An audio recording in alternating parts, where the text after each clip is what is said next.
পরিস্থিতি খুবই খারাপ বললেই হয়। বিগত 3বার মানে বন্যা আসে গেছে, তার মধ্যে এই যে চাতালটা শুকায়নি বললেই হয়। In Ghatal, situation is deteriorating.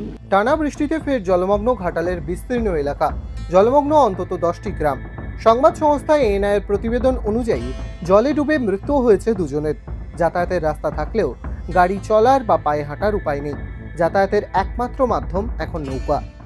এখন আপনারা যাতায়াত করছেন কিভাবে? এই তো নৌকায় যাতায়াত হচ্ছে, নৌকা ছাড়া আর কোনো উপায় নেই। না। তৃণমূলের তারকা সাংসদ দীপক অধিকারী ওরফে দেব বারবার ঘাটাল মাস্টার প্ল্যানের প্রতিশ্রুতি দিয়েছেন। মাস 6 আগে এর কাজ শুরু হয়েছে, কতদিনে শেষ হবে তার কোনো দিশা নেই। घाटल मास्टर प्लान का तो कुछ पता नहीं, अभी तक तो कुछ दिखा ही नहीं। ऐसा तो लग रहा है नहीं होगा शायद, और देखा निर्वाचन के बाद देखा जाएगा।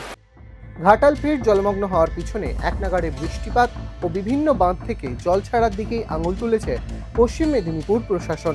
তাদের দাবি বানভাসী এলাকায় প্রয়োজনীয় পদক্ষেপ করা হচ্ছে।